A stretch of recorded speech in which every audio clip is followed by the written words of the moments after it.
السلام عليكم ورحمة الله وبركاته. ارتفع الذهب محليا رغم انخفاضه عالميا لمستويات $1913 للأونصة الواحدة. وبقى السؤال المهم جدا، هل الذهب ركب الصاروخ واللي حصلني ولا ايه سبب الارتفاع المفاجئ؟ لا.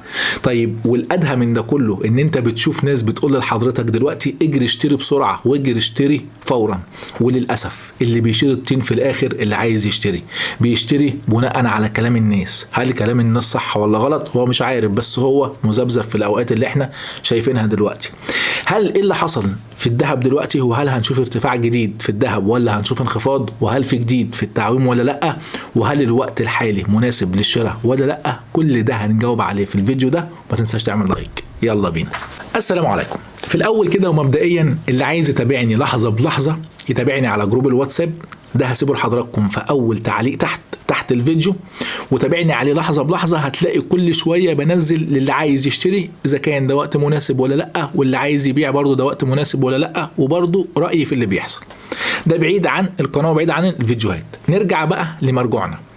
السبب وراء زياده الذهب اليومين دول من اول الخميس لحد النهارده، خليني اقول لك ان كل حاجة دلوقتي بقى لها دولار منفرد عن التاني. يعني السيارات بقى لها دولار من 55 ل 60 جنيه، الادوية بقى لها دولار 45 جنيه، حتى الاجهزة الكهربائية بقى لها دولار 45 جنيه، والدور دلوقتي بقى على الذهب بقى 45 جنيه. هتقولي طب ما هو ايه اللي خلاه زاد وهو الفترة اللي فاتت كان ثابت؟ حتى برضو دولار السوق السوداء كان ثابت عند 38 وربع. مفترق الطرق هنا هو يوم الخميس 10/8. هتقول لي ليه؟ هقول لك لان في اليوم ده كان في بيانات للتضخم الامريكي، وكان المفروض بناء عليها السوق العالمي هيتحدد هيروح لحد فين.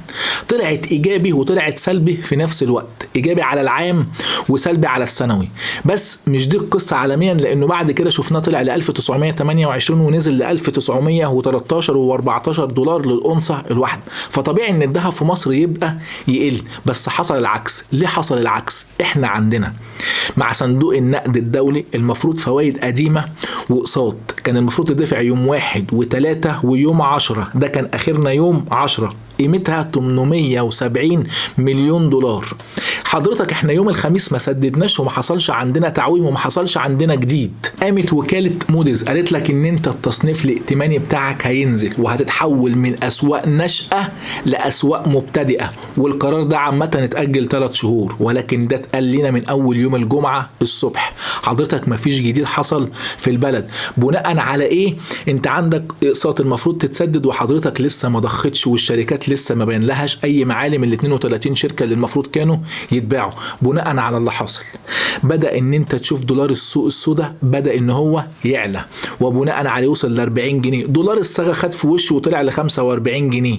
وعشان اقول لحضرتك حاجة مهمة، خلي بالك ان احنا دخلنا ذهب من بره من غير جمارك علشان خاطر ندخل الذهب في مصر ويتوفر، وبناء عليه يرجع تاني يتباع ويتوفر سيولة دولارية ونوفر عملة.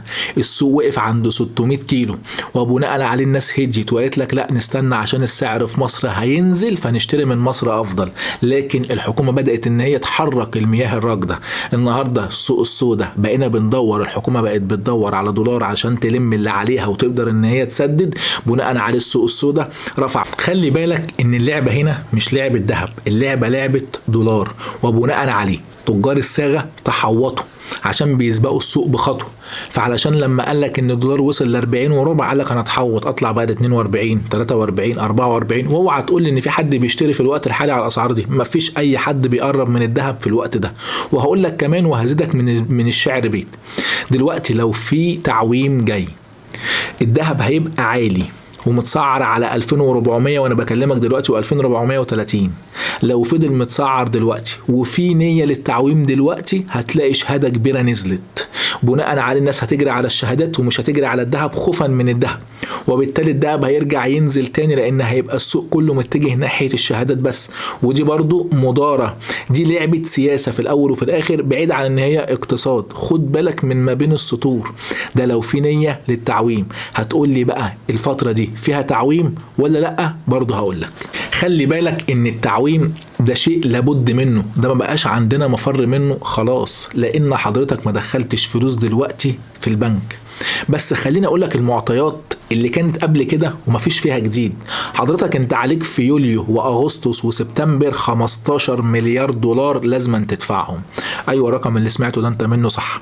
منهم 8 مليار دول رايحين للخارج وبرضه انت عارف عنهم قبل كده، وفي 7 مليار المفروض ان هم كانوا يدفعوا الفتره بتاعه اغسطس وبتاعه سبتمبر، وانت الرقم ده حاليا مش واضح ان احنا معانا منه اي حاجه خالص. برضه ده معطيات قديمه، وخلي بالك ان انت عارف ان هيجي عليك شهر 8 وهيتقال لك ان انت التصنيف الائتماني بتاعك هيقل، وهو كده كده متاجل 3 شهور تانيين. فبرضه ما عندكش جديد حصل في السوق الا لعب بس من جوه السوق. عشان كده بقول لك التعويم كان لازم يحصل في مارس، والشهر 9 اللي جاي برضه لازم يحصل تعويم في كلتا الاحوال.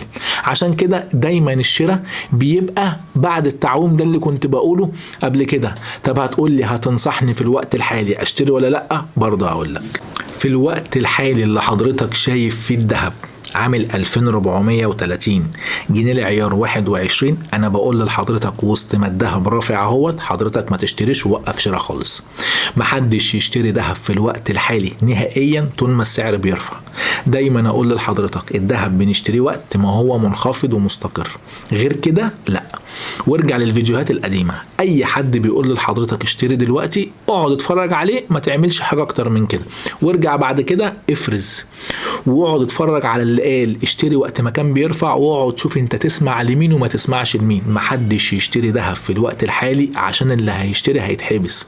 النهارده لو في سيوله في السوق وكلنا عارفين ان معانا فلوس وكلنا عارفين ان احنا مستنيين وقت مناسب للشراء وكلنا كنا قاعدين على امل ان الذهب ينزل اكتر من كده، دي حاجه مفروغ منها. اللي هيدفع النهارده وهيشتري ذهب على 2400 هيقعد في حبه وهيقعد جنبه شويه.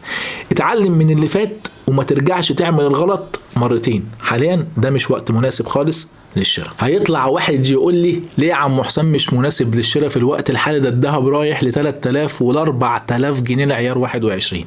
خلينا ارد عليك رد سهل وبسيط جدا. في الوقت الحالي مش من مصلحة الحكومة ومش من مصلحة السوق ان الناس الذهب يرفع ل 2700 و 2800 والناس ترجع تبيع تاني وتاخد فلوسها، ويرجع السوق يدخل في فلوس تاني، ويرجع التضخم يعلى اعلى من كده. هم عاملين المبادرة دي لحد 11 شهر 11 اللي جاي.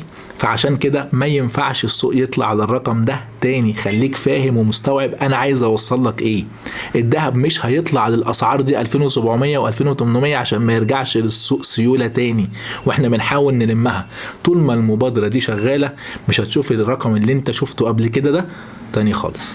في الاخر ده رأيي مش بلزم اي حد بيه، وده سرد للاحداث مش اكتر، وده توقعي للي جاي. حاليا احنا محتاجين نصبر. ولو عجبك الفيديو ما تنساش تعمل اشتراك في القناة وتفعل زر الجرس عشان يجيلك كل جديد. واي حد عنده استفسار سيبهولي في الكومنتات وهرد عليك. وتابعني لحظة بلحظة على جروب الواتساب هسيبه لحضرتك في التعليقات تحت. سلام.